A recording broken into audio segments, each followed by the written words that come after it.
I wish I was taught how to be unapologetically and carelessly Christian. What does that mean?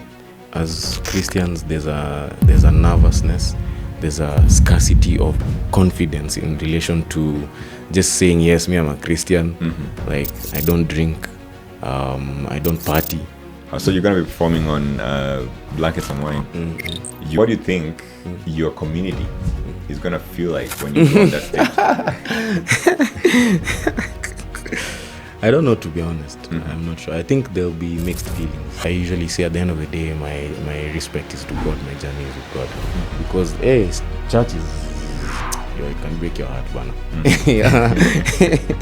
If you listen to Billy Black on Spotify, mm-hmm. and you watch Billy Black on stage, those are two different experiences. Yeah, because the stage performance is not about me and just sitting and listening. It's about people, 800, 200 people, 1,000, 10,000 people waiting to have that special connection.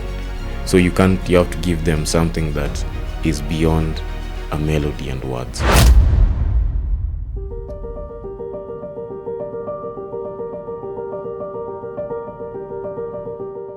Billy, welcome to 2.0. Welcome to 2.0. This is Billy Black. Yes. He's back on the 2.0. We were here together, I think, a year ago, man. It was a year? More than a year, actually. I think maybe when we released the episode was maybe some time later. Let's put up the episode. Yeah, let's put up the episode for folks to see. Go check out that episode. Billy gave us his life story. Then we had a good chat about what life is and, expectations for the future. And maybe, I don't know if today we're doing like a recap. A recap of what do you even remember?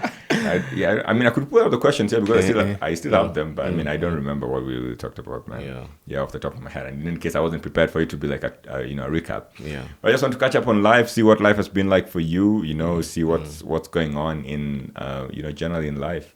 Yeah, first of all, man, congratulations, because you've been growing leaps and bounds, man. You got what, 100K streamers per month on Spotify, man. That's beautiful, man. You're one of the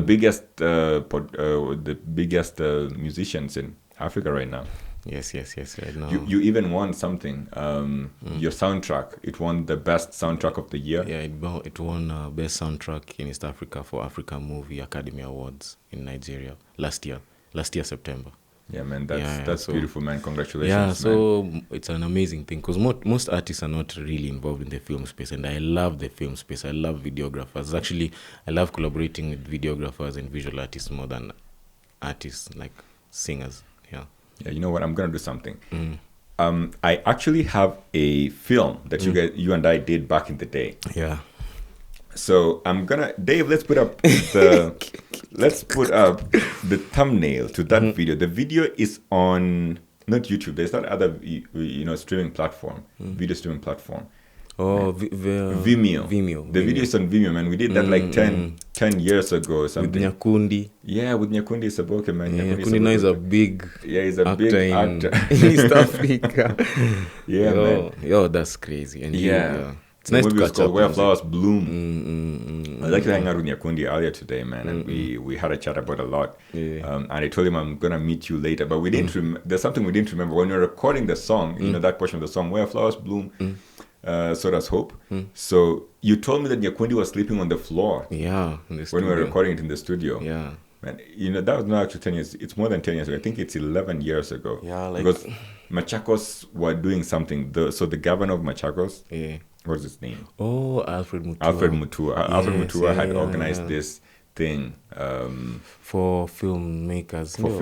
It was like Machakos Fest, Machakos Film Fest, man. Alfred Mutua was actually doing something with film, man. I don't know what's going on with that space nowadays, because nobody's promoting film like the guy did. No one is promoting film like Alfred Mutua in the government, for sure. But I think people are individually pushing their own films. Yeah, people are working on their own films. People are doing amazing stuff individually without involving other people.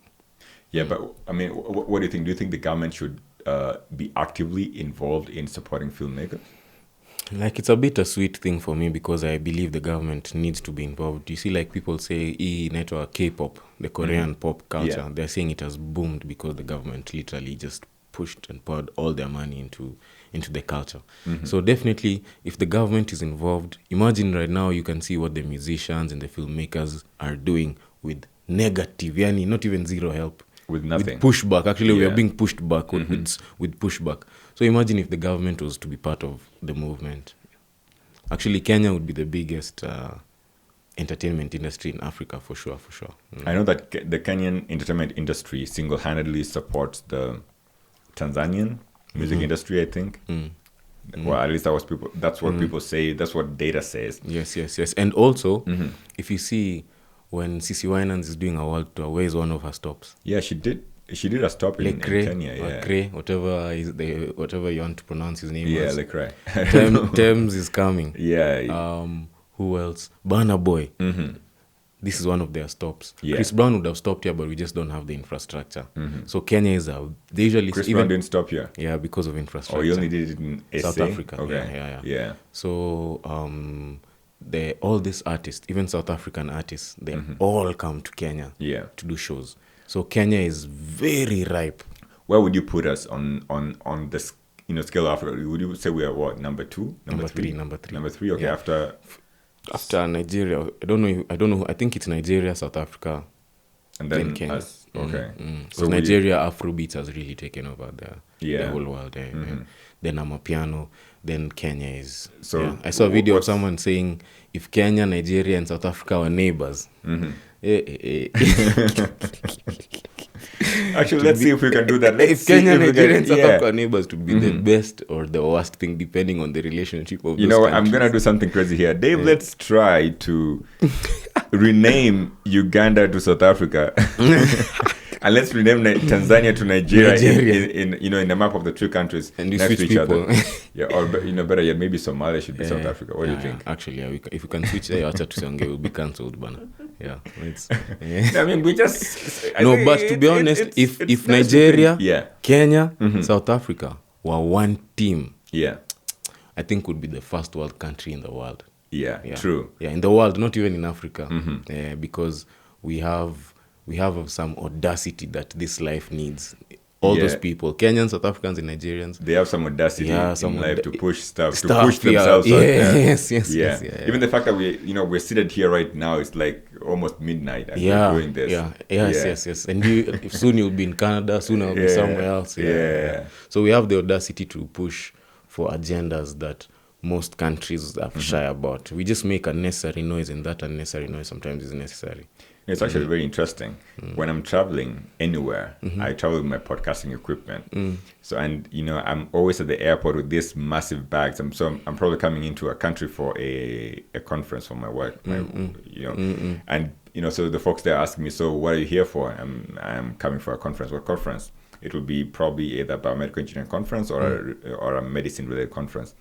And so I'm over there, and the folks are looking at the amount of equipment that I have. Sometimes they will open my bags and they're like, so why do you have all this equipment? I'm like, so I'll be talking to a couple of guys here. I also do run a podcast.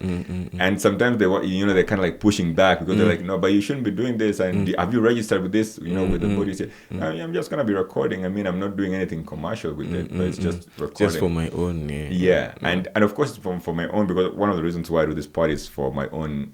And when I do research on any episode, I learn so much that I think I leave every episode, while planning for it, and even after talking to the guest, I leave that episode very empowered, mentally, and also enriched with knowledge. And so I do agree with you that I think if we were to put our three countries next to each other and merge into like a block, a trading block, I think would be up top. It would take over the whole world. Because we are crazy in a good way, man. But I'm still gonna give credit to you, man. You've been pushing your craft, you've been pushing your art. Thank you. And you've been doing great things out there, man. Let's give a shout out to Billy Black. I know, guys. There's that Kasai language for for clapping. Yeah, for I think applause. for applause. Without like clapping, yeah, man. So you'll be doing you'll be performing at Blankets and Wine. Let's talk about that. Today is the 15th. So this episode is coming out on the week before, so the 20th. Okay, so they've cut to here. Today is the 22nd. So the episode is out on 22nd. Yeah. Okay. Yeah. So I'll be performing at Blankets on 28th of September. Yeah, that's next week. Yeah, I will be with some amazing acts. Thames from Nigeria, Joshua Baraka, the Ugandan Kenyan, Chimano, Flyer, we are Nubia, Zaituni, Billy Black, and a couple of amazing acts as well. And I think Blankets and Wine is a dope thing because Blankets and Wine, first of all, has proved itself over the years. Yeah, I think it keeps getting better and better. Yeah, it gets better. Does it happen once every quarter or something? Yes, like that? So they started once a year. Mm-hmm. Now I think they're on 3 times a year. Okay. And now they've added a UK edition. And the UK edition, yeah. Okay, so are you going to be over there? I hope so. Next year, September. Next year, like 2026 September? Yes. Okay. Yes, I don't know if you're on your manifesting. Kenya to the world. Yeah. Or is it Kenya to Europe? Yeah. From Migori to the world. Okay. Migori to the world. Yeah, so we're doing Blankets, which is an amazing thing. Blankets, I think, right now is the biggest festival in East Africa. Okay. Yeah, so it's an amazing thing. I'll be releasing a new project called Genge Soul around after Blankets as well. Mm-hmm. And Genge Soul is just the culmination of what Billy has been doing, the soulful music and the influence of the Kenyan market. Nasema the Genge is the people, the soul is the heart. So it's like music for the people, from the heart, from my heart to yours, you know. Yeah. So I'll also be releasing some good music beginning of next month. I'll confirm the date at the appropriate time. So I'm excited about it, sana. And also the industry is just doing some dope things lately. So we are grateful. We're grateful. Yeah. Yeah, man. I feel like the industry has been growing in great leaps and bounds. I was looking at what the industry looks like right now, man, and one of the things that I think I was wondering is how you feel AI would affect music, because I feel like I know we talked about this a little bit before we started the pod, but I feel like AI is in every field, really, like literally it's affecting every field, both positively and negatively. So when you as Billy sit down and think about artificial intelligence, how do you see it molding Billy Black as a musician? Or how do you see it affecting you as a musician? AI, for sure, the thing that I'm curious about is how it will affect my voice, how people will be able to use my voice as a tool in future. The next movie that I make, Billy, I'm gonna input your voice. I'm gonna make AI learn your voice. That's the thing, to be honest, I'm concerned about, because it's already affecting our live performances. For example, for my Blankets and Wine show, I can go to AI. We usually have the graphics on the screen. Yeah, behind you. Yeah. So I can easily tell AI to create for me the graphics for 30 minutes. Yeah, if I just put the song, maybe the lyrics, and the AI can create the graphics for me. So it's helping me. Damn, that's beautiful. Yeah, though. Yeah, I mean, that's dope. Yeah. Because what I feel, I always encourage my students to use AI, because I feel like AI should be an enabler. It's a tool. More than being considered something negative that's going to come up and, disrupt people's industries. I feel like people should embrace it and look at ways that it can help them to become better at their crafts or at their work. And so, particularly here, what I'm thinking about is the fact that you could use AI now to do what you just said, Yeah, like in future, me, as an independent artist, making videos is so expensive. And you need quality videos, for example.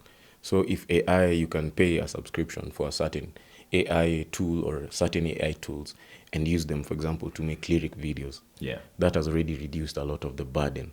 Sadly, it will affect the person who used to pay to do the job for you. But long term, it's going to be useful for me as the independent artist, because we're in the music business and money is a big factor. Both how to spend it and how to get it. So when it comes to the music videos, making visuals, AI is really helping. To the point that in the near future, I will not need to go to a photography studio, Sasa. I'll just be telling AI, you know me. Yeah. Create me. Actually, I'll just be saying, from all these pictures and my shows and everything, create for me my next photo or whatever. I actually thinking about it, I don't know if Apple Intelligence can do that yet. You can try.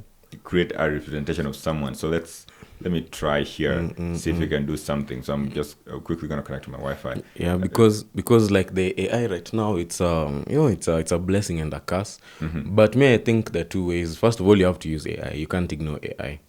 The second thing I strongly believe is you have to also prepare for life be outside of AI.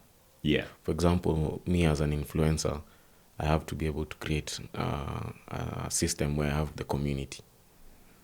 So let's try this. So it's ready. So we're gonna, don't forget that thought. We're gonna create a community. So hey Siri, give me an image of. You didn't hear my voice, man. Hey Siri. Or maybe because I'm recording, it can't recognize. It can't do both. It can't do both the recording because I want to screen record my screen. Okay.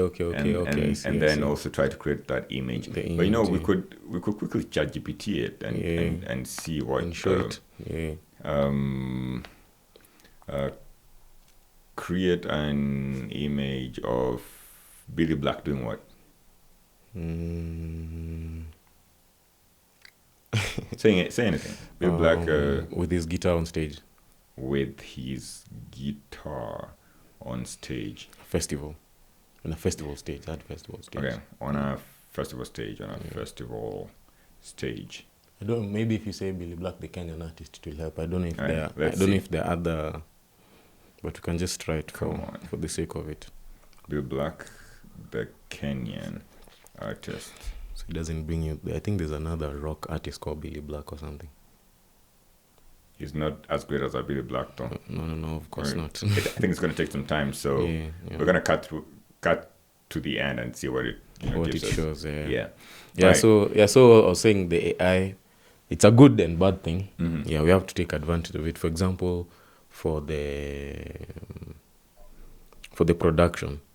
You can use AI, have an idea of a song you want, and then now mimic that song in your own way or something. But with your own style. But do you think it's gonna affect writing? Yeah, it already is affecting writing. Well, I mean, and what I mean by that is the creative writing process, whereby previously, I don't know about you how you do it. But I hear some people, they will write a line of a song when they're in the bathroom or something, then write another line maybe when they're sitting down for dinner, write another line when they're driving to work, write another line, somewhere. And then eventually they will bring all these lines together and create, something. A song, yeah. So do you think that now someone is just going to say, think of one line and then from that one, it's just going to tell you, hey, can you just, turn this into a 5-minute, a 3-minute song? Yeah. I think someone, if I'm not wrong, there are already songs that Spotify already has a certain percentage of songs that are AI, and they have all our data in terms of our tone, our lyricism. They already know probably I'm working with Modest as my producer. Yeah. So I believe strongly AI inaenda ku affect like in a way that we are not ready for, and then we have a short time. Yeah.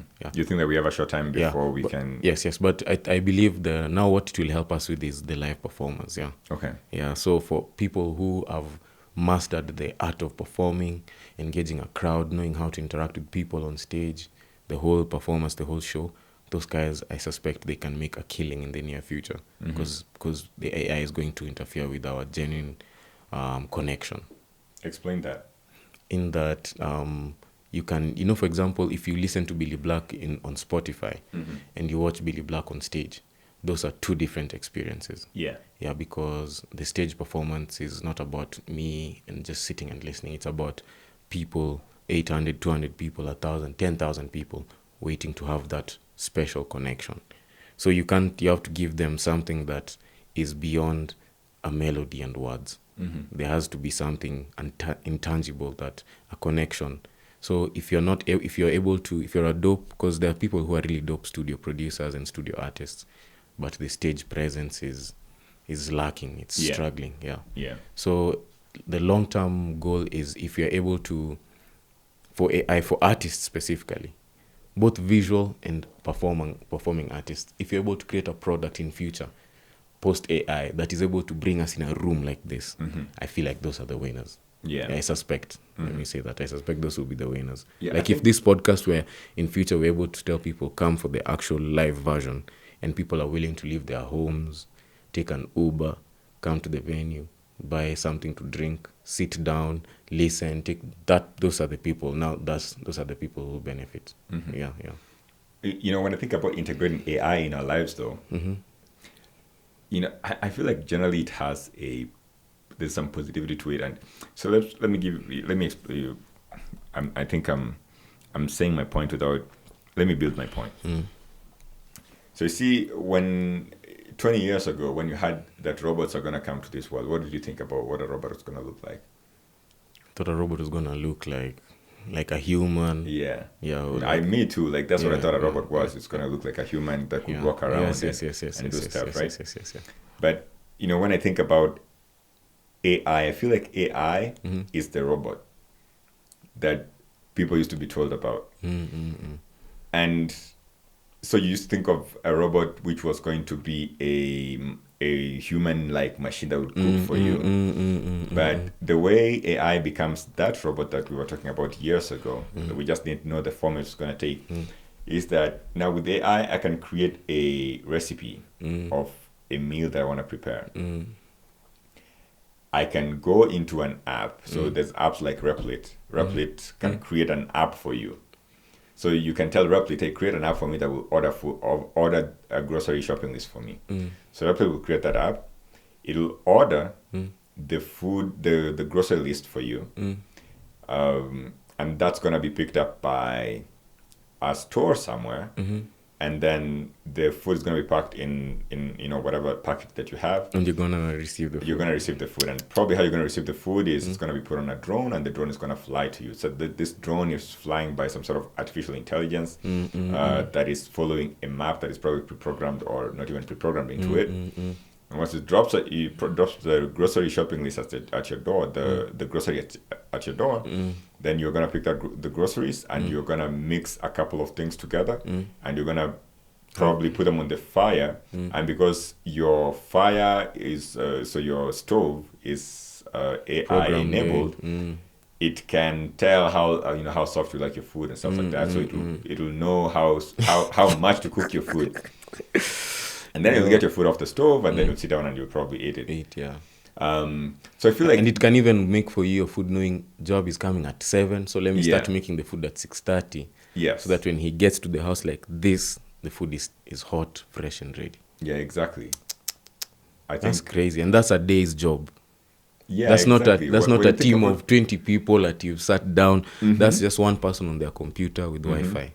You can basically do that on a Friday afternoon at your workplace while doing something else. Yeah, so you'll be like, hey, you probably speak to your Replit app and tell it, hey, Replit built me this and this and this, and then Replit will build the thing for you, and then on and on it will go, and before you know it, you are up there somewhere. Yeah, Juzi, I went for a radio interview and they sent me like the questions to prepare for the interview.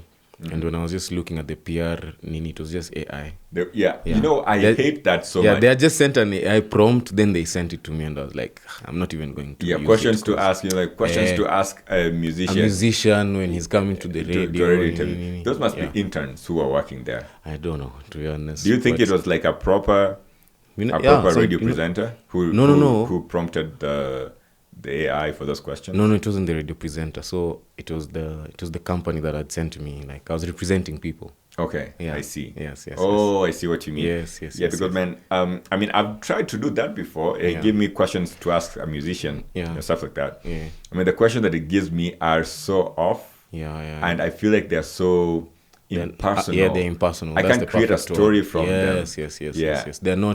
They're out of touch with the person. They're very.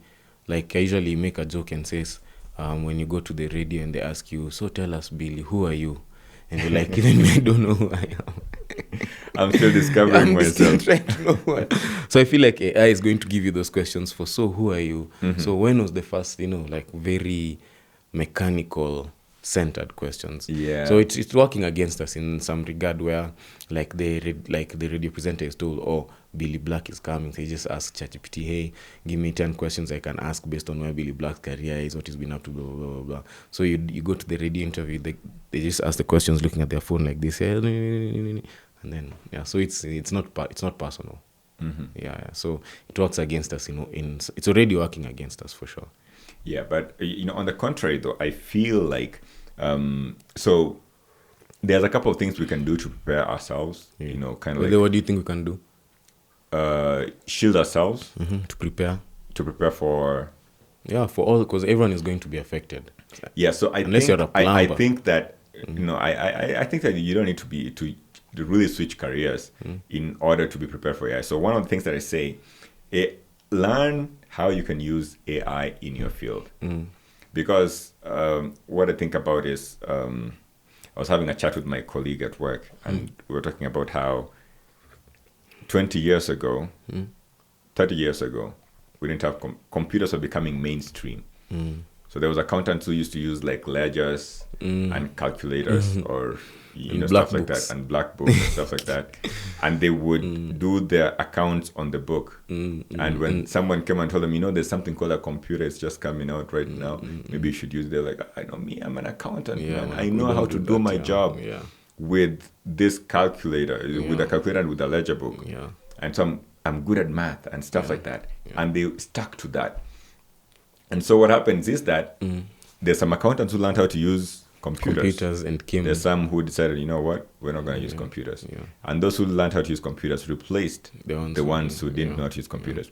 And that would go the same for any other career. So if it was medical doctors who would use computers, if it was nurses, well, maybe medical doctors couldn't be replaced, but think about nurses, think about teachers in schools, think about managers, business people. All those who stuck to their old way and saying, you know what, I can't use computers, they were replaced. And maybe at some point they even said computers are going to replace people.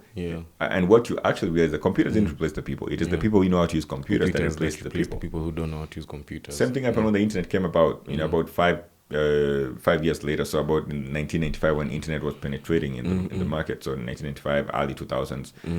People who knew how to use the internet in their jobs, the accountants and stuff like that, they replaced the ones who didn't know. Because they scaled up. Exactly. The ones who could use the internet now would open an office in a city somewhere in the Middle East, and they will have clients from all over the world. And the ones said, you know what, me, I'm okay. I'm still gonna use my book. I'm gonna do this in a brick and mortar store that is gonna be next to my business community or whatever, my clients. They never moved up. Exactly. Actually, you're right that it's either we adapt or we die. Exactly. And even for the AI that you're saying, even for me, I learned this from TikTok, by the way. Even me, like when TikTok came about, I was like, TikTok, hey, just videos for 30 seconds, hey.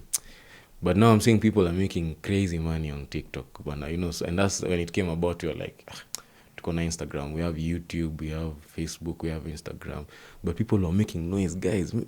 Join TikTok now. And then now, by the time you're trying to join, it's still possible anyway. If you want to join TikTok. But it's not as easy as it was at the very beginning. So like, there's always a cycle of something comes, then unbelievers, they say, hey, we've never seen this. Then the believers catch on quickly, they take it, they run with it. Before you know it, you're saying, I wish I was part of the movement. They say hindsight is what, 2020.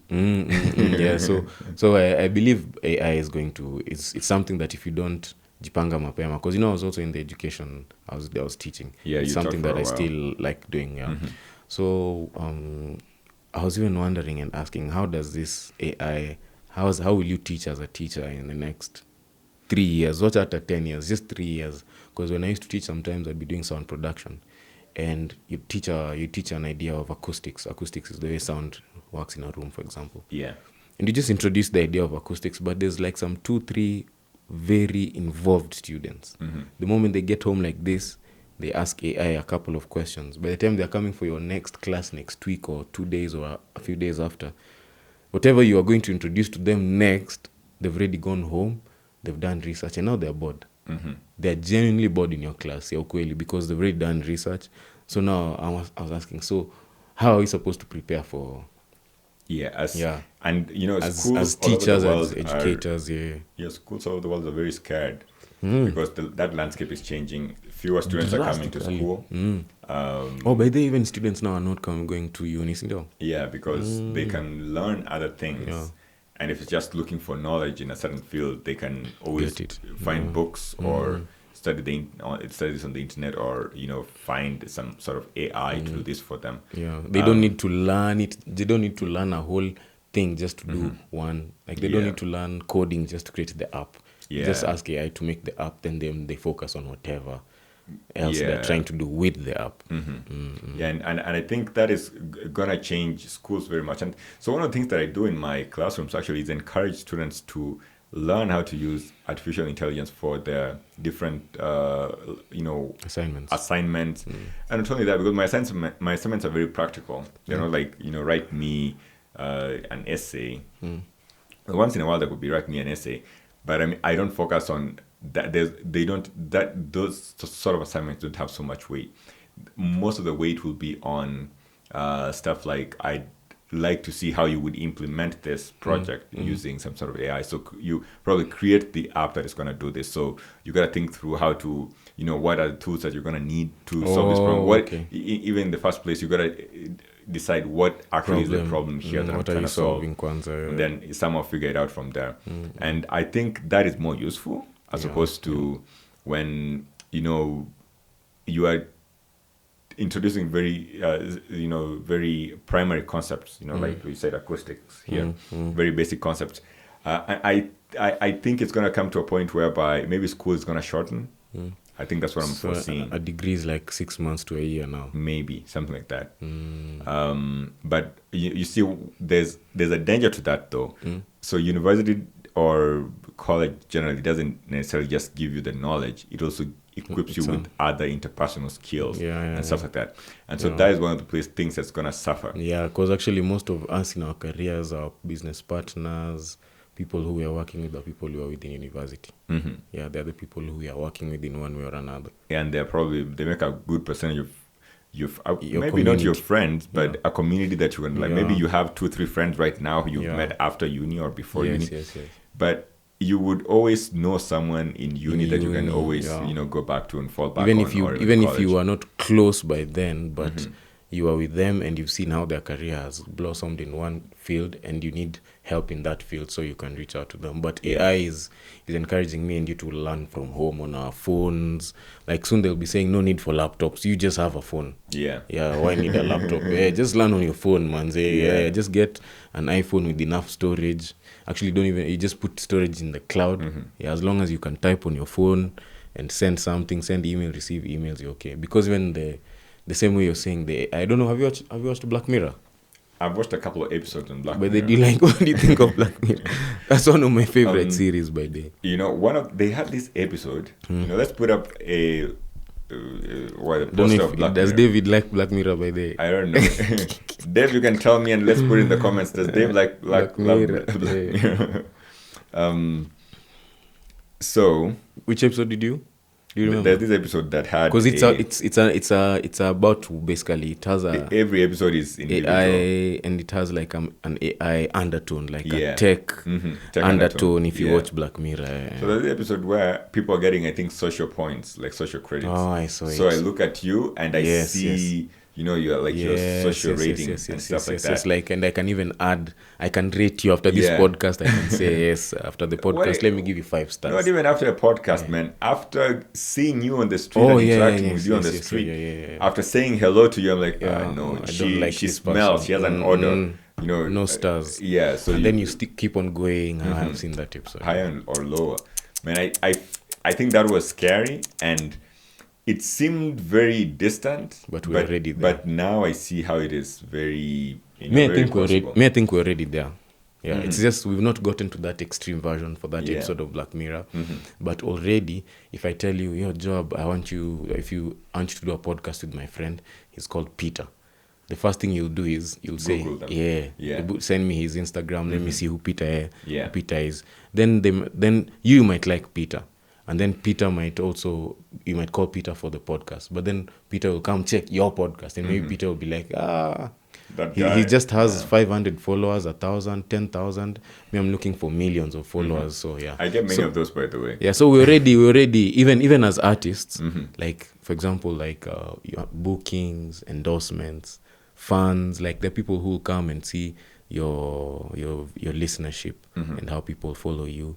They'll see, oh, BN follows you. They'll be like, okay, let me follow this guy. You know? But they'll just see you the first 2 times, they'll ignore you. Then maybe the 3rd time, then they'll be like, okay, let me just follow. What's that to me? You know, yeah. But so I feel like we're already in a position where our social media is determining how we interact with people, even though we don't know it. Yeah. But Black Mirror now was the extreme version kabisa of it, to the point that now even your neighbors, everyone wants to know. Even actors are suffering a lot by the way. Yeah, you can be the best actor in the whole world, but if you have 1,000 followers, and we're not giving you the job. Yeah. Who are you, man? Yeah, who are you, man? Like us, we want someone who, when we call them for the job, after they do the film, they'll post on TikTok, and 100,000 people will know our film is out. Yeah. Yeah. Then that's that's crazy unfair. Yeah, it's kind of unfair, but I mean, it's the world that we It's live the in. world, yeah. So it's Yeah. like, so are we supposed to play the game? You know, so are we supposed to look, to what degree are you playing the game? Because also as an actor, as a musician, I was having this conversation with some guys in the industry, and they're telling me, Billy, at the end of the day, you have to remember an artist is an artist, an influencer is an influencer. So yes, you have the ability to shape culture as an artist, but you're not an influencer. Like, that's your primary job is the artistry. But you see, because of social media and what you're talking about, AI and all those things, because even like you're saying, we used to think AI is the robot only, but Instagram is already that robot in a different form. Yeah. Does the work. Yeah, I mean, AI it's just that Instagram has not been given the physical robotics to move. Yeah, but Instagram already, I'll just watch about Joab, then it will show me another one about Joab. This guy likes Joab, so let me give him more Joab content. But if I swipe the last 2, it will change. It will be like, okay, he doesn't want to watch Joab anymore. Let's give him Somebody football else. content now, or music, or BN, or whatever it is. Yeah. So I think AI, like the tech world, it's already, we are knee deep. Like, we're just floating in the water. It's just here. Yeah. So there's something that you told me earlier. Let's give it 18 months. You said. Yeah. About 18 months. No, not 18 months. Let's say 3 years. No, 3 years is too much. Let's say 2 years. 2 years. Yeah. So 24 months. Yeah. So what can you do in the next 24 months to inoculate yourself against being taken over by AI? Or what can someone do? For me personally, I suspect, I'm not sure, because we don't know, we've never been here before. Yeah. But I suspect the strategy that we need to use is create physical, actual community. Like, for example, be in a position where we can be able to call a group of 100 to 1,000 to 10,000 people for whatever agenda we are pushing. Yeah. And those are the people who at least will help you maneuver, because AI is soon going to be very crazy. Like, this podcast, someone is in the next 2 years will be able to remake this podcast using 2 white people, casually, who speak Kiswahili and Kisi and Luo. Yeah. Damn. Yeah. So even for at least for me as an artist, one of the things I'm really concerned about is, where are the people, the actual people, and which platform can I use to then put them on one platform, so that in case I need Joab when AI has caused too much saturation and we don't know the difference between Joab, and because you see what AI is going to do, even for me as Billy, I'm going to be able to afford maybe 3 influencers, 3 AI, even at least maybe even 10, I don't know, influencers who I've created, who are pushing the music, who acting as fans. Yeah. So if I'm able to create 10, you're able to create 10. So 1 million people are able to create what? 10 million? I don't even know how many. Yeah. So if all of us create 10 each, so that's 10 times a million. That's 10 million. Yes. Yeah. So now imagine 1 million. We'll people. have 1 million fake people. Yeah, 1 million AIs. Yeah. 10 million AIs. Yeah, because you've made so you have your business for selling cups. You've made AI 2 AIs for that to be a shara, a male and a female, to attract both audiences. Yeah. You have your podcast. You're like, yo, I really want this podcast to go, so let me get 4 AI influencers to push the podcast. So you're already at 6. Yeah. Yeah. And everybody's going to be doing this. Yes, everyone is going to be, everyone and every company.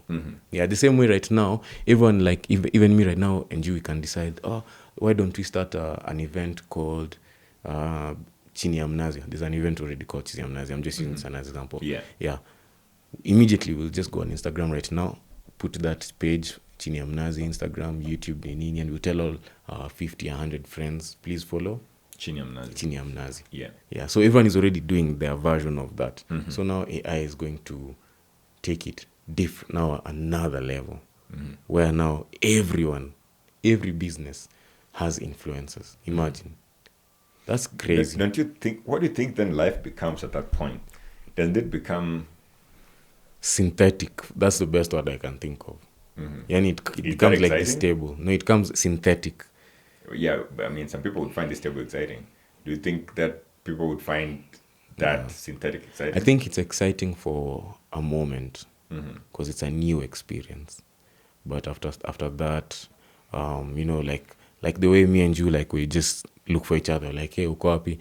I'm here. See, we meet up. Let me finish this. You finish this. Then we meet up at this place. Yeah. Like, that's the joy of life. Like, I usually tell people that even Jesus Christ, who's the Son of God, when he came down to earth with the most powerful purpose ever given to any person to achieve, he still used 12 disciples, man. Yeah. Yeah. He still used people. humans. Yeah. Not angels. Not his, not his own power. Like, he didn't. Yeah. Which he could have.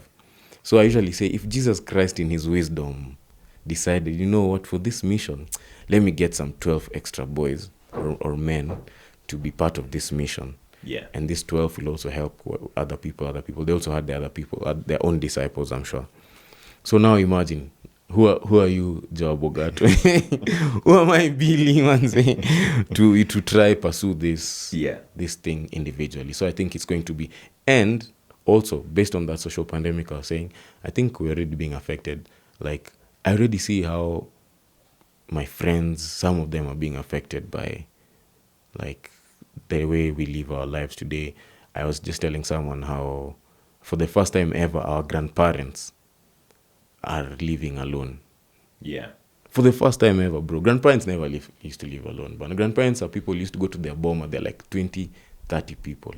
Yeah. You just enter the boma, like, there are many people. There's many people. Cousins. Yeah. Now you just go, a grandparent is living in Karen, in Nakuru, in Migori, wherever. They're just maybe the husband, the wife, and a help. Yeah. Yeah. That's crazy. I don't know if you've noticed that. I've noticed that. Yeah. Man. Kitambo, like, you'd go to your grandparents' place, like, you're sharing the bed with a cousin you've never met in your life. You're being told, this is your cousin, you're going to sleep here, them they're sleeping there. Your uncle is just 2 meters away. Like, everyone is together. You don't even have time to be depressed. Because everyone is in your space, man. You just have too much going on. Yeah, you have too much going on. You're trying to be sad. Someone is already telling you a joke. Someone is already giving you food. Someone is already helping you in one or another. So I strongly believe the syntheticness will lose. At least for me. I don't want to. For me, what I think, it's the village. The village. I grew up in the village, and my grandparents were there. The village used to be full of people. Yeah. Like, every homestead used to be just full of people. Strangers, family, anyone. Yeah. I don't know what happened, man. And you remember food time? Yeah, during ugali. Time, yeah. The ugali is put, everyone is called. We're just sitting, like, you don't even know where we got the money to feed all these people every day. And everybody's eating at the same time. Everyone is eating at the same time. No one, you won't come home and be like, let me go to the fridge and get what people. No, everyone is eating at the same time. We're sharing a meal. We are involved. Nowadays, like, if me and you don't make effort to come see each other, we have reasons. Like, look at the time now. We can easily explain and be like, hey, Joab, nimetoka studio, let me just go home. Yeah. Yeah. So we have to be so deliberate. They was telling me I had to, like, take a power nap. I was like, hey, let me sleep kidogo so that I go see Joab. Yeah, so I strongly believe the syntheticness is going to work against. And me personally, I'm already seeing it in my friends. Yeah, it's just I don't want to open up about my friends' lives. Yeah. But I'm already seeing how some of the people close by are being affected by their success, sadly. Yeah, they're so successful, bro. That's the crazy thing, yeah. They are very successful, but their life is very synthetic. Yeah, it doesn't have... In what way? In that you meet someone who is so successful, but... And you're looking up to them because you're assuming this guy makes $1 million every month, man. So this is where I want to be. Yeah. But you they're looking at you like, man, you're living the life, but Because you have you people. have purpose, you have people, you have a goal that is greater than making money. A goal that is greater than yourself, for example. So, like, you see how those people, they are very, like, you're jealous of them, and them, they're jealous of you. Yeah, so you can see how people are already being affected by. Do you think that this makes life very, maybe interesting is not the word, very strange? Like, it's just, You know, for me, it feels like Black Mirror season 1, episode 3. So, you know, the Black Mirror has even some weird music, some weird soundtracks in Nini. yeah. We're like in episode 3 of Black Mirror, if you ask me right now, because the technology. Man, you even know the episode? Like, No, what, like what I'm was the episode? I can't. No, I don't know the episodes. okay. I'm just saying, like, the way the life is right now. Yeah. So this is like when an episode of Black Mirror. Yeah. Like, there's a video. I don't know if you saw the video. There's a video of a band playing in Lebanon. Do you see that video? Lebanon. Oh, it's a video that's A band playing, like, that's outside. on right now? Yeah, it's online. Can we find it? Yes. If you go online, there's a band playing in Lebanon. And behind the band, the person recording the band playing in Lebanon, there are missiles. Oh, something went wrong while generating your image. Sorry about that. So you didn't create your AI Oh, it didn't image create the for whatever image. reason. Yeah, but so let me find the video. And Dave, maybe you can put it up on our screen for us for a couple of minutes so that, you know, folks can see what it is. But anyways, it's on YouTube? Yeah, it's on YouTube. I Okay, think so Lebanon brand, I'm just going to look for Lebanon. Yeah, so that's what I'm saying in an episode of Black Mirror. What do you mean a band is playing and Okay, so Lebanese saxophonist, is that it? no, just look for Lebanon band with missiles background, something like that. Oh, Yeah. missiles background. Yeah. Okay, so let's Lebanon find this. borders which country? Which country was that, by the way? Lebanon borders. Man, I don't even know. Let's put up a map of Lebanon and let's see the countries that border it. Yeah, people party in Lebanon, a sky full of fiery missiles go by. Imagine. Yeah, so I can see this. So how do you explain that, bro? Damn. Like, that's Black Mirror, bro. Episode 3, that's what I mean. Like, me and you were Oh, when the missiles were going to Iran. Yeah. Versus Iran. Yeah. Damn. So you see, are you seeing what I mean by Black Mirror episode 3? Like, me and you are in a show, we're having the best of time of our lives, and at the background we're seeing kids being killed by missiles. There's something that does to your brain, which is a bit, it's messed up. Very, man. Very messed up. Like, so what now? How, like, now imagine you're there, you're watching Billy Black perform, you're having the best time of your life, all of a sudden you see missiles in Iran. Yeah, missiles from what? SA to Nigeria, because we are bordering each other. Yeah. Yeah, imagine.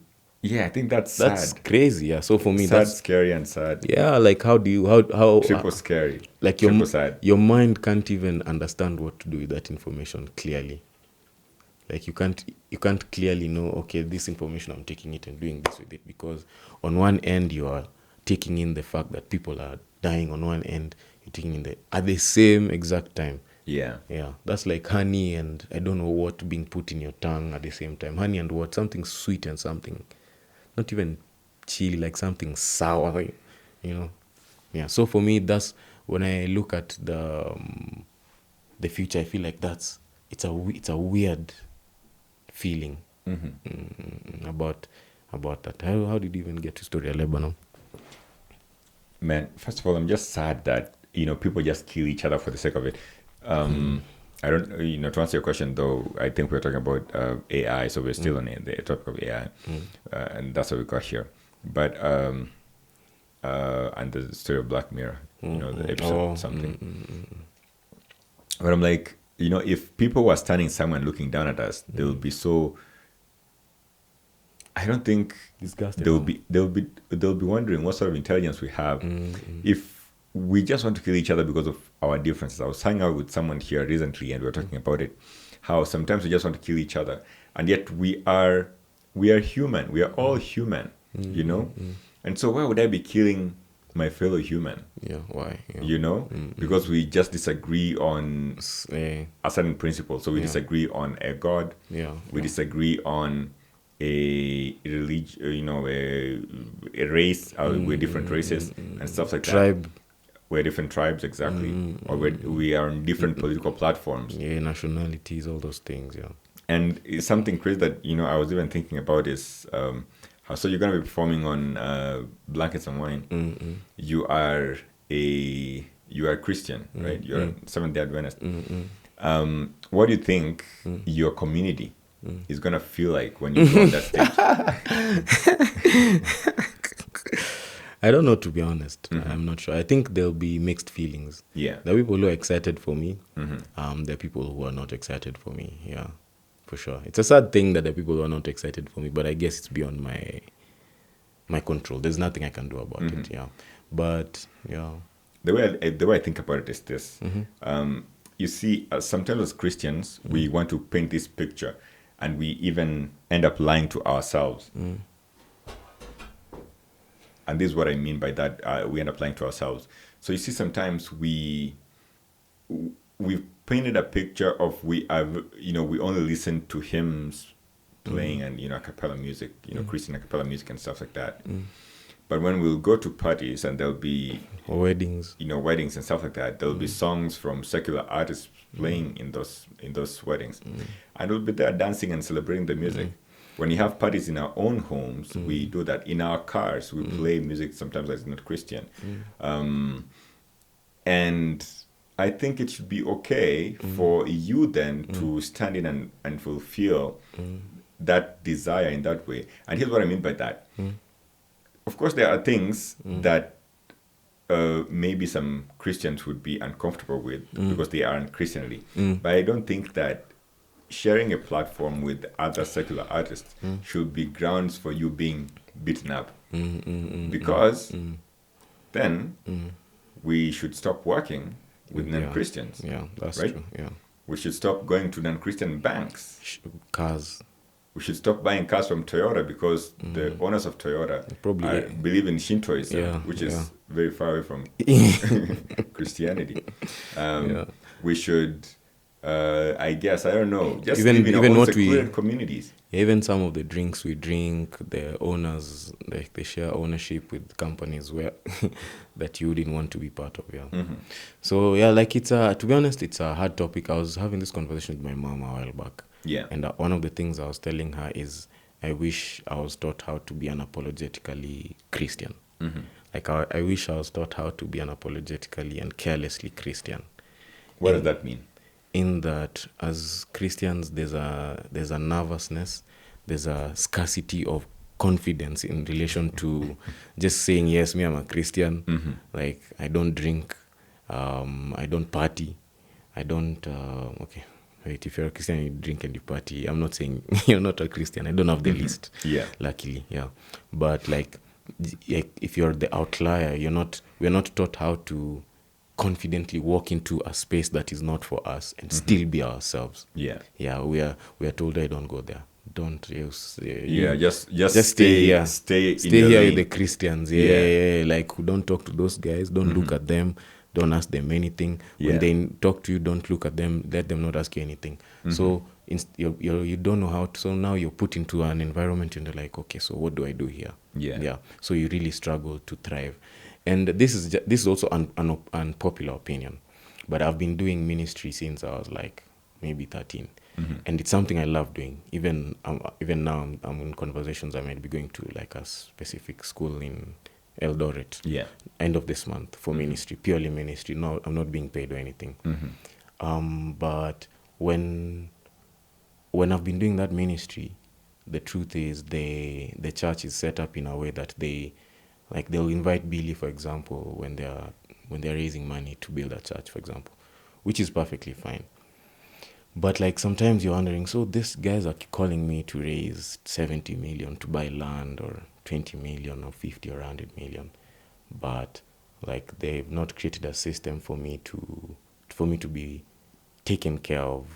It's not about money or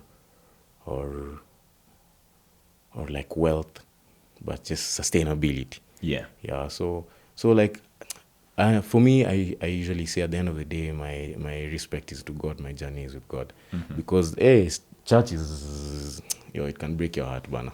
Yeah. It Yeah. can really break your heart, because I was actually, when I was driving, I was thinking about it, and these are the people who killed Jesus, bana. Yeah. So what are you expecting them to do to you? Yeah, it was religious leaders who killed yes, Jesus. It wasn't atheists who killed Jesus. So don't go to church. When you go to church, expect them to, whatever they did to Jesus, expect them to do to you. It's a sad reality. And you see, what I think about when I think about what you just said, I think that churches are made up of people, humans. And so it is sad that we might expect, this space to be perfect, because it's imperfect humans who are leading churches, and sometimes they are as confused as they come. Yes. And I'm only saying this because I think I am a well-read Christian. Yes. I've read, at least in my religion, the Seventh-day Adventist Church. I'm well versed with the fundamental beliefs of the Seventh-day Adventist Church, with the writings of one of our founders, Ellen White. You've gone to ministry. I've gone to ministry. School, I've church, preached in whatever, churches. I've sung in different spaces, in choirs, and I was pretty much taught by different ministers over time. So you have an idea of what the system, the church looks like. And at the same time, what happens then is, as you continue learning, and growing older, you stop feeding on milk, and you start feeding on meat or hard food, solid food, because the solid food, then you mature spiritually, and as you are maturing spiritually, you realize that we are all human with our own failures, and nobody is perfect nobody's perfect and infallible. We are all fallible. And so the kind of picture that is painted sometimes, it's kind of weird and scary, and that can even eventually push people away from the community of God. Exactly, the community of God. I think there should be some sort of moderation. And I recently was hanging out with a friend of mine, and they told me there's this book by Mel Robbins. I haven't read it though. It's called Let Them. I think it's Let Them something. Let's put up a picture of Let Them. So Let Them theory is the theory that is explained in Let Them.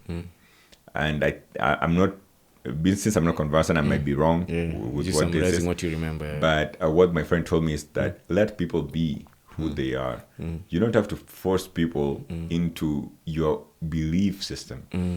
I think that's what I'm experiencing from that. And I feel like I've been living with that principle. Long ago, I used to be forcing people to be like you, to be like me, and I feel like that sometimes that's what Christianity does. You want to force people into being like you.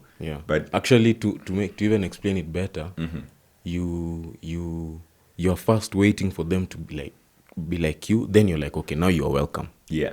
First be like me, then you can come into this room. If you're not like me, you can't come into this room. We can talk from the window. Tell me whatever you want to tell me from the window, but But I won't let you into my. Don't enter the room. Yes. Yeah, and I think that loses the sense of community is lost that way. Yes. And also, there's an arrogance we have for us. We're inside the room. You're outside. As we're inside the room, you're the one knocking on the window, waiting for us to open for you. So, as we are the cool people, but we are the chosen ones, man. So, you just wait there. When you feel like opening the door for you, we'll open for you. Many years ago. So you're right. There's a element of, for example, at least for me, I've been telling my friends that I'm in a position where I feel like I'm too church for cool and too cool for church.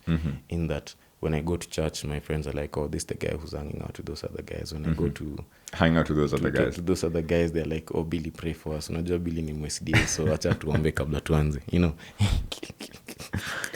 But me personally, I'm not complaining, by the way. I'm not complaining. I just pray to God for wisdom and grace.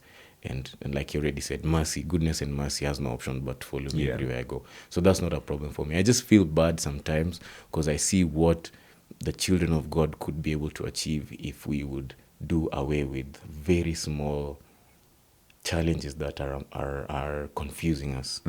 Like I see the positive consequence, if if the children of God would be almost, like, for lack of a better, just kind to each other. Yeah. Hata sio kitu deep sana, just kuuliza to know Joab, where does Joab live? Can you go visit him and see maybe this guy is not okay and we don't know.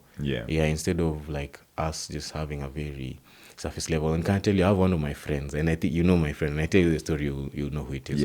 But I have one of my friend who, when we were kids, when we were singing in a group, he told me, you know, Billy, if one of us decides to be an atheist, we lose this Adventist community. He told me that. And now my friend, he left the Adventist community, and like it's like he prophesied it, bro. No one is looking for him. Like us as his friends, of course, we'll talk to him. But other folks are not looking for him. No. Actually, he's the guy outside the window now. He was inside. He was inside the room now. Tumemtoa manze. We were like, yo, hey, tumekuona when you behave, like So I feel like that's one of the things that I'm sad about. I don't know how to maneuver it. Like, I'm in the hot seats, luckily or sadly. So I'll just go. I'll go like one day at a time. Luckily, also God puts people in your life who are there for you. Who take care of you, who will help you in one way or another. But for sure, I really, really wish, let me just use wish that we grew up being carelessly Christian. Unajua, yani, like, you're like, kwani, like someone says, you don't do this, you're like, why do you do it? Like, you're the crazy one, man. So you're the one who's spending every weekend going out, spending your money, like, drinking. Don't judge me for staying at home and sleeping early.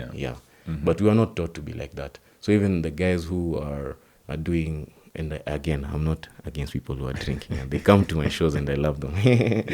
But I'm just like aware of the difference of, if you do something that is separate from the people, what the church taught us to, or what God expects from us, we were not given that.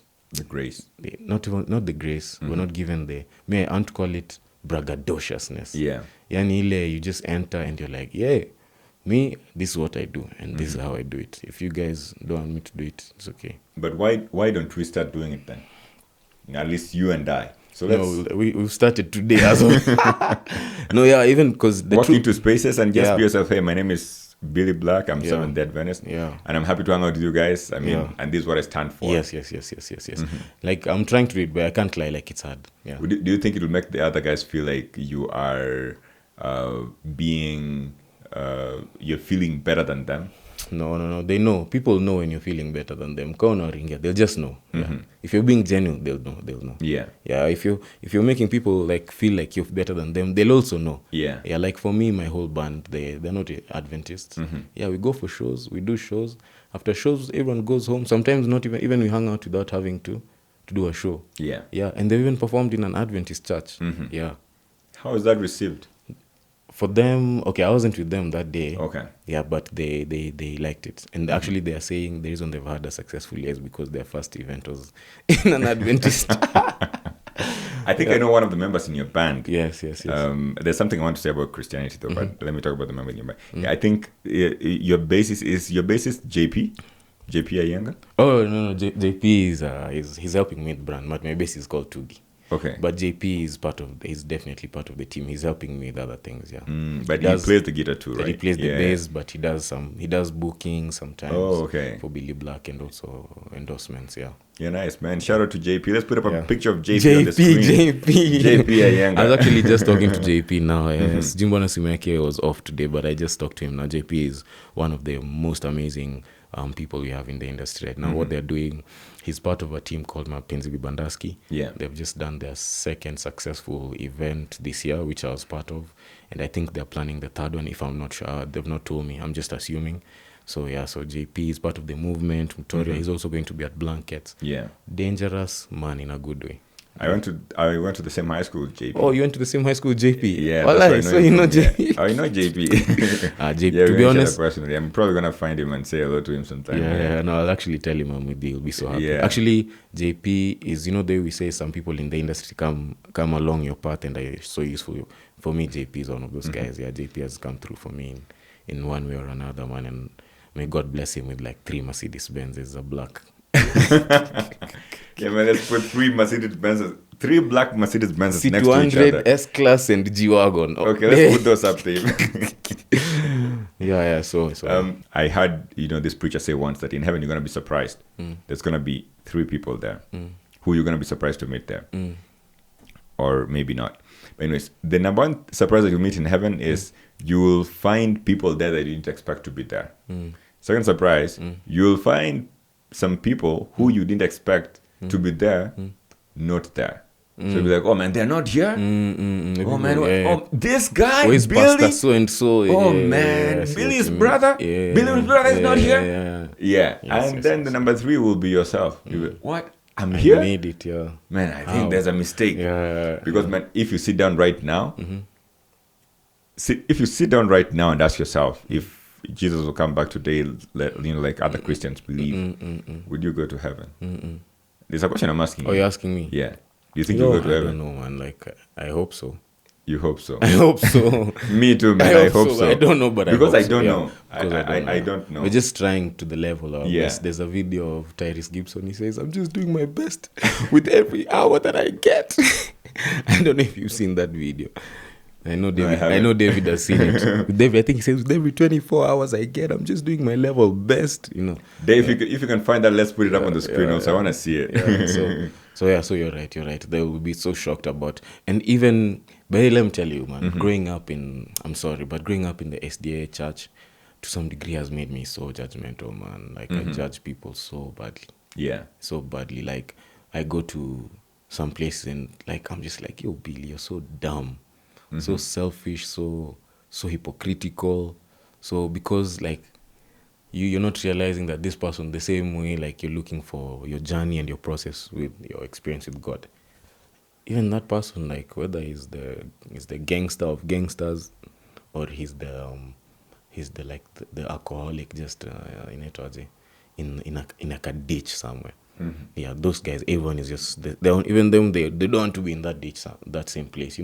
Growing up in the church, sometimes you'll be like, yeah, don't be like these guys who are drinking and being in the ditch, and then you realize, damn, even this guy, even him, he doesn't want to be there. Yeah, even him is just struggling with the same way. Maybe you're struggling with the timing or diet or I don't know. And I feel like alcohol, because it's something that we see people struggling with. It's visible. I mean, they are there. They are down. You can see the person. We don't give them some sort of the credit that they deserve in that they are struggling with it. Yeah. We're going to come back to alcohol in a moment. So let's go back to hair. I was going to say something about the hair.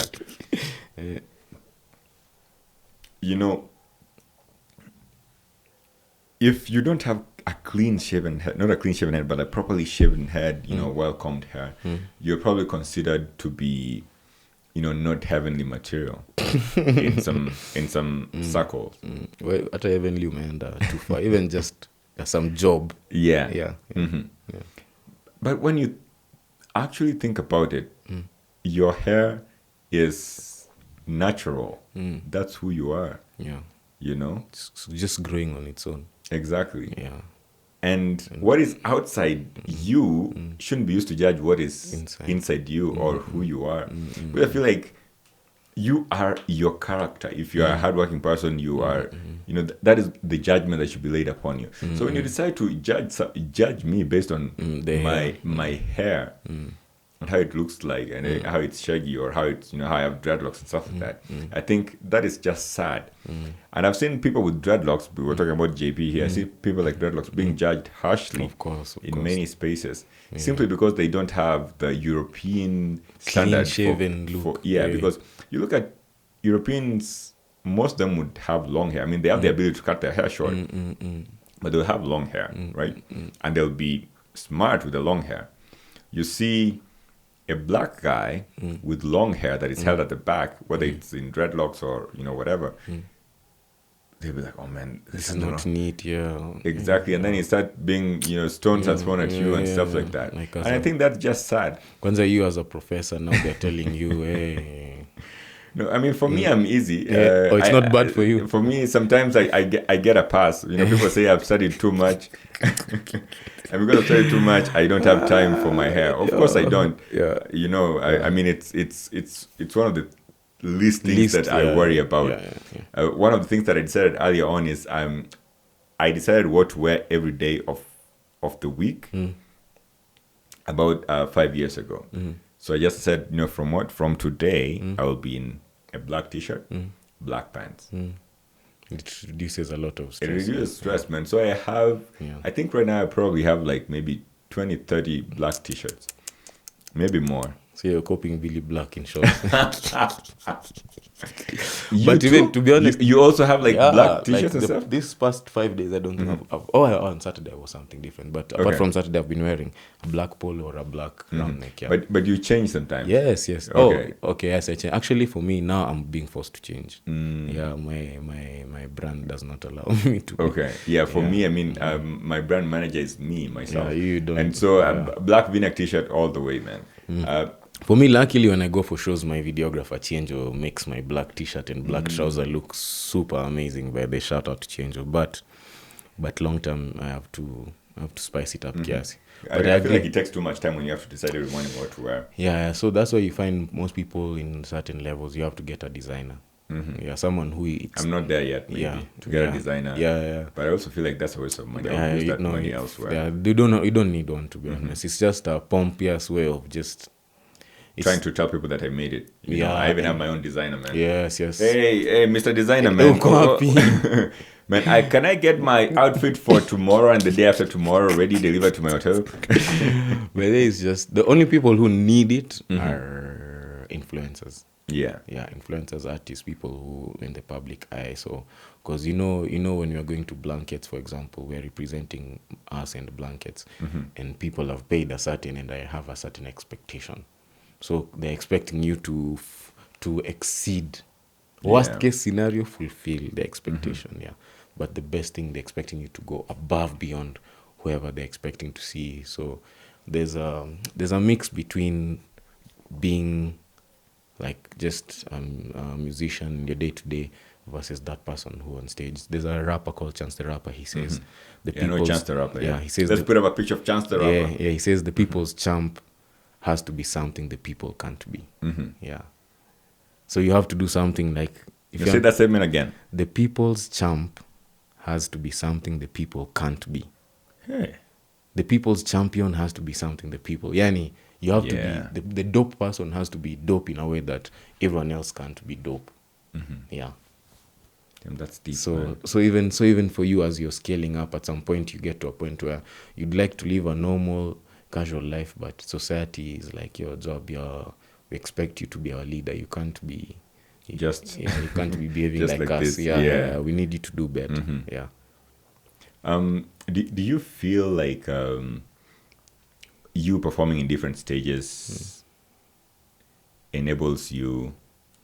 Okay, so the reason why you are growing as a musician is it because you're performing in different stages, or is it because you have released so many albums? Everything. Yeah, you have to release music and then you have to be seen. I was telling someone that the good thing about music is you love it as you start. The bad thing about it is as you grow older, it becomes a business. Yeah, so the blankets won't book if you can't bring numbers. They're putting you on that stage not to help you and only, but to help you, yes, become a better artist, but also because you can literally bring in some 500, 300, 600, 1,000, 2,000 people to come for the show. So you have to release catalog. Like I was just talking to an artist, a female artist, a week ago, and she was calling me because we're organizing a studio session, and she was saying an event called her, actually a JP. Actually, JP called her and asked her, like, do you have any project out? She said no. JP said we would have booked you for a gig. So you have to. You can be the best singer, but can't you book me for a gig if I have like songs from like 2 years ago? Yeah, you can. Okay. So she didn't have anything from even 2 years ago? Yes, she didn't have any product. Oh. Yeah. So she sings, but she hasn't recorded anything. Oh, I see what you mean. Yes. She's a known singer, but she doesn't have her own product. She doesn't have an EP or an album. So she sings other people's music? Yes, she does covers and stuff like that. Yeah. So she doesn't have her own music that has been put out there. The process of putting music, releasing it, creating an image, brand, pushing it out, that whole process, that's how you build an audience. Yeah. Like one dope song won't bring you an audience. Yeah, one amazing song will just have, it just means you have an amazing song. But for There's a guy. if you have catalog, that's where now you bring the audience. And then now you have, like for me, I went from an acoustic guitarist to a full band. Yeah. So I'll still do my acoustic shows, but the full band has now opened other avenues for me. You know what I'm thinking about? There's a guy who sang a song, man, I don't remember his name. Unakataa kode mwangu naenda kwa mrogi na kuroga. Okay. That's my friend Toby loves that song.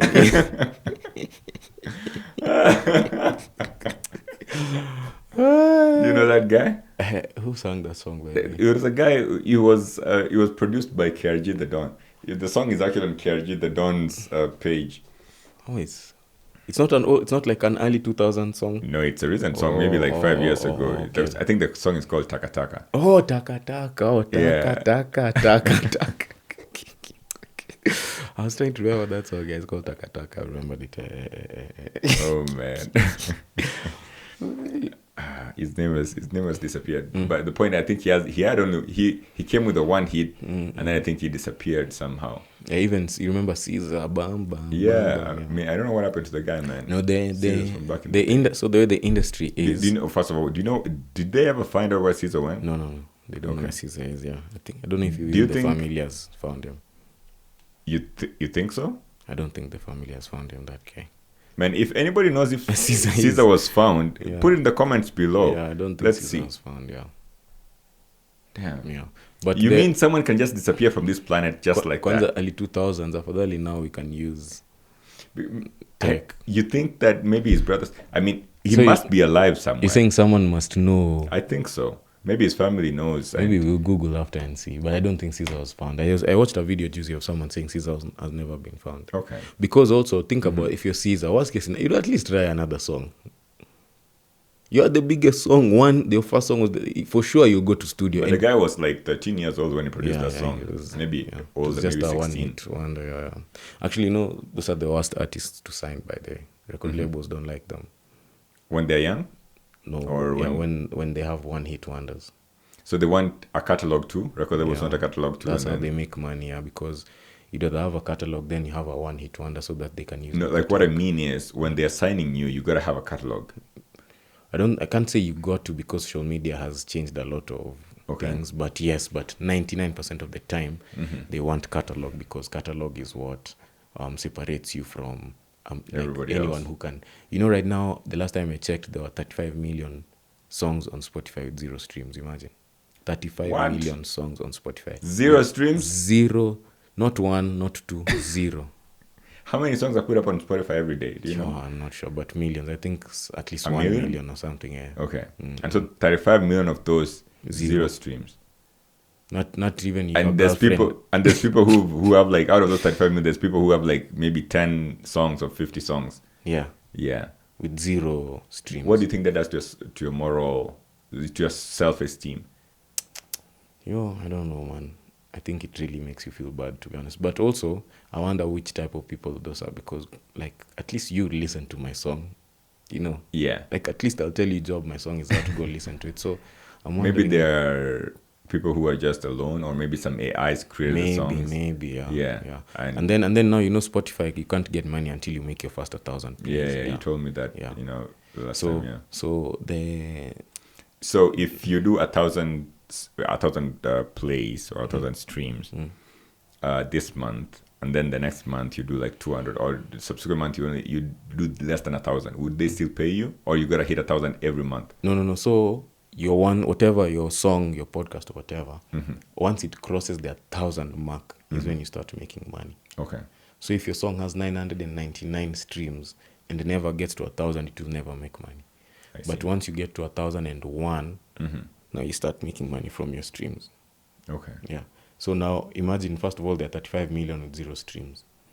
So we don't even know how many millions don't even have their 1,000 plays for them even to be considered. Like, Yeah.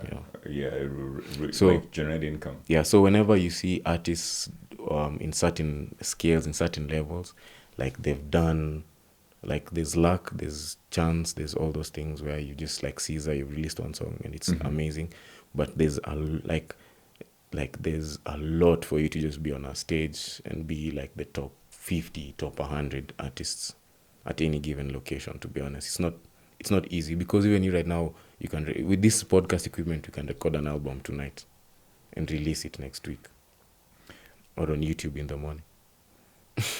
Okay, I do agree with you. Yeah. But, if you look at your Kenyan landscape, there's also this story of, I don't know, money from Music Corporate Society of Kenya, CAMP, all these corporate societies and all that. Have you ever received any money from them? And there's a video of BN saying they called him to go receive some money. Yeah. And he's saying, I don't know, they were saying, come receive your check. Then he was like, how much is the check? They were like, nah, no, you just come, you receive. Yeah, you'll see when you're here. Yeah, then I think they told him, but I don't know how much it was, but it was less than $1 million. Mm-hmm. Yeah, and he was just like, yo, so mi ndio mnataka kunitumia to clean up your mess. He was like, I'm not coming for that check. Yeah. So MCSK, two things that I've learned from the industry and like the government and corporate. So the artist and corporate, they're in-betweeners between the artist and the corporate, which is perfectly fine. It's not a bad thing. But now those in-betweeners are not allowing artists to because artists are shaping culture. The corporate, they want to be part of culture. Yeah. So the in-betweeners are not allowing artists to get what they need for them to continue building this culture. And who are the in-betweeners? The government? Or? No. Just people. Like, it can even be me and you, as long as you have an agency. Okay. Yeah. So the artist, you're thinking about writing music. Yeah. You're not strategically planning how to businessly, like how to be successful in terms of your business. At least now is when artists are learning that. So, but there are people who are so good at business, but they're not musicians. So they're the ones who go tell Safaricom, yo, Billy is doing this and this and that. If we add him to this project or this campaign, he's going to be useful. But you as an artist, you won't realize how useful you are to the campaign. So MCSK and corporate are things that I think if... actually, we don't need corporate. Sorry, I've changed my mind. Yeah, we just need people. Yeah. But MCSK for sure, they're taking advantage of the movement of the situation. Yeah. The good thing is their time is like it's just ticking. It's about to be up very very soon. Yeah. We've been watching them. We've seen what they're doing, where they're taking advantage. The musicians, the community of fans, they are growing. So we can find a way to reach them directly. And eventually, we are the generation that's now stepping into these spaces, the offices, the event spaces. So hopefully when Akina JP become the MCSK guys, they can at least ensure we get our money. Yeah, so we pray JP is the guys who goes in there. Yeah. Okay. Man, I think chatting with you today has been beautiful as always, man. You've been my great friend for many years, and years. You're a great guy. So ever since you were here last time, there's this tradition that I've introduced to the pod. You're giving us money. Yeah, of course, I gotta give you money, man. I mean, you're a big guy and you're over here, The only problem is that I might give you some money and, man, you might feel like I'm insulting you. No, I don't want your money. I don't want your money. Okay, man. Maybe if like from other people I take their money. From you, my friend, so I don't need your money. Yeah, so man, the tradition I've introduced is that I treat my guests like presidents, and so today you're here as a president, and I borrowed this from the United States, whereby the president who's in office will leave a letter to the next president who's coming into office. And so the tradition here is that since all we do here is have conversations and ask questions, so the guest who was here most recently left a question for you. So you're also going to get an opportunity to ask the next guest a question. So it's any question? Any question, yeah. Do I know who was here before me? Do you know who? Yes, you know them. I'm going to tell you after the pod. Okay, so the question is, if you controlled the universe, what will you get rid of? If I controlled the universe, what would I get rid of? Yes. If I controlled the universe, what would I get rid of? Just one thing. Well, I mean, you can take it anywhere you want. You have the freedom. Hey, that's such a crazy question. That's like those questions for who are you, Billy? Tell us who you are. Let me see. If I control the universe, what would I get rid of? Am I allowed to get rid of the devil? You could get rid of anything, man. The devil. Yeah. Final answer. the devil must have been really, when I think about it, there's this question that always I've never gotten an answer to yet.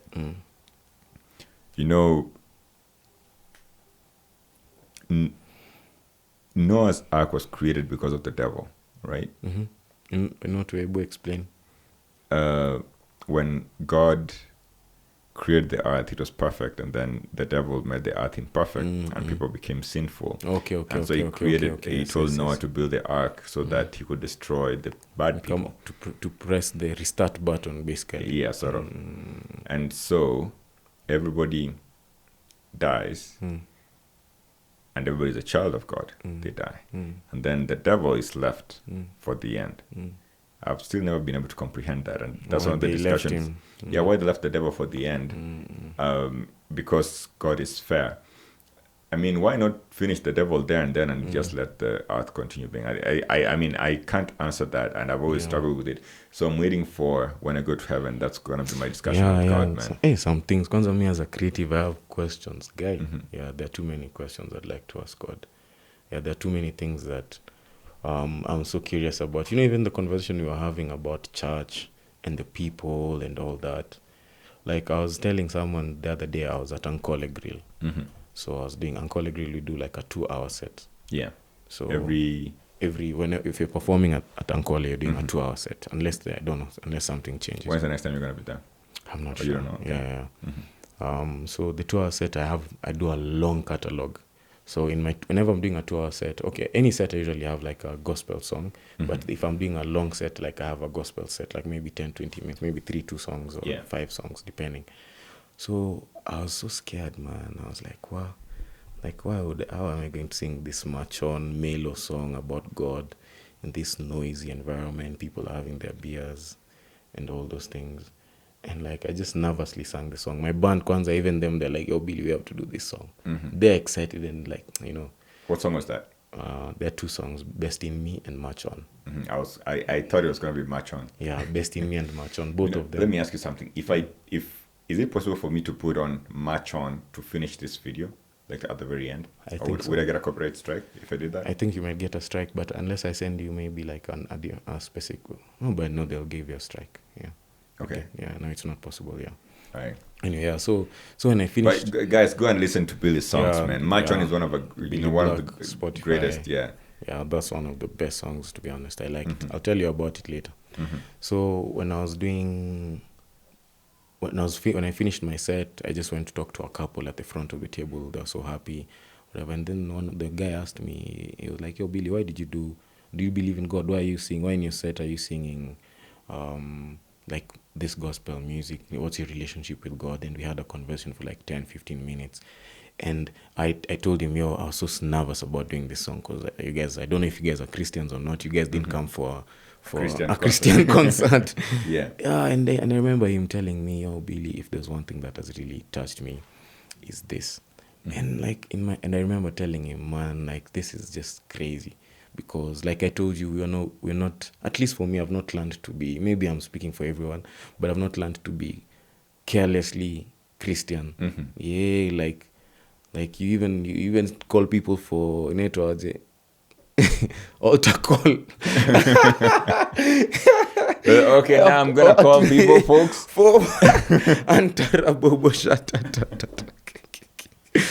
Yeah, of course I'm exaggerating. You can't do altar calls, but yeah. So there are things that, like, even me, I'd want to ask God, like, God, did you want me to go here? Did you not want me to go here? Like, why when I went to your church, they acted like this, and then when I went to the secular places, they acted like this, while I thought it was supposed to be the other way around. Yeah. So there's some things that me, I'm just like, man, God, I have so many questions for you. Nieleze tu kinaitwa kinagaumnaga. Yeah, step by step. Kinagaubaga, I think. Kinagaubaga. Yeah. Yeah, step by step. So I agree with you that there's some things, like even that question for the devil. Yeah. I guess I understand that maybe God, from my understanding, if I could explain it, is God is letting the whole story play out so that at the end of it all, we are like, okay, we understand that the devil he's done all these things. So, but you're right, there are some things, you don't get.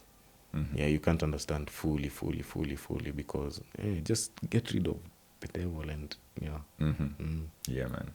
Yeah. gonna give you an opportunity now to write my question. your question for the next guest on the show. So whenever you're ready, take your time, think about it if you haven't yet, and just jot it down. So it's a question about anything to anyone. Yeah, about anything to anyone. I know I don't see the question until I'm seated right before you, and I'm just about to ask it. Oh, so you won't see this question? I won't see this question until the next time I hang out with someone here on the pod. Yo, but my question was so deep. Huh? I don't know if I should ask such a deep question like that. You could. The guest, when the guest wrote the question, he actually said, people are going to know who this is if they watched that episode. He said, this is deep. Yeah. Yeah, he did say that. Yeah, that's a deep question. That was such a powerful question. Let me see. Okay, this is not a deep question, but it could be a deep question. And, hanging out with you, Billy, has been nice, like I said earlier. But, since you've been hanging out with me here, it's possible that as I was asking you questions, I probably didn't ask you a right question, in quotes, that would have evoked some sort of response from you. Maybe there's something you wanted to tell folks, but I didn't give you the opportunity to ask, to tell people that thing. So if there's anything you want to tell people, here's a parting shot, man, this is the opportunity. Take it. I don't know what parting shot I can give, but I just want to be grateful to God, to my family, my friends, everything. Yeah, and also just remember this time 1 year from now, and like when we'll be doing the next episode, to see what we'll have achieved and what God will have helped us. The parting shot is like I think one of the messages that Billy Black, the artist, usually gives in his music is something that I'd want people to get for the rest of their lives, is they will be okay. Yeah, so the rain will come, the storm will come, the devil will threaten us with temptations, we'll make money, lose money, make friends, lose friends, get jobs, lose jobs, but at the end of the day, goodness and mercy has no option but to follow us, so we'll be okay. Yeah. We'll be okay. Folks, this has been The Couch Connect. I've been hanging out with Billy Black today. Billy Black is an artist, one of the greatest artists ever. He is going to be performing in Black and Wine next week. Go get your tickets and see you there. www.blanketsandwine.com. And then Genge Soul, the album, is coming as well. So Joab is the first. Couch Connect is the place where we've announced the project release. Genge Soul is the project. Genge is the people. Soul is the person, the heart in the music. Genge representing the Kenyan community. Soul representing the human soul. Yeah, so good music coming through with God on our side. Who can be against us, man? Yeah. Beautiful, man. Yeah. It's been, I can't say it better than you have, Billy. Yeah. If you made it this far, I think it's because you did like this episode. So I'm going to encourage you to do subscribe to this channel if you haven't yet. And remember to tell your friends to tell their friends. Till next time, do take care.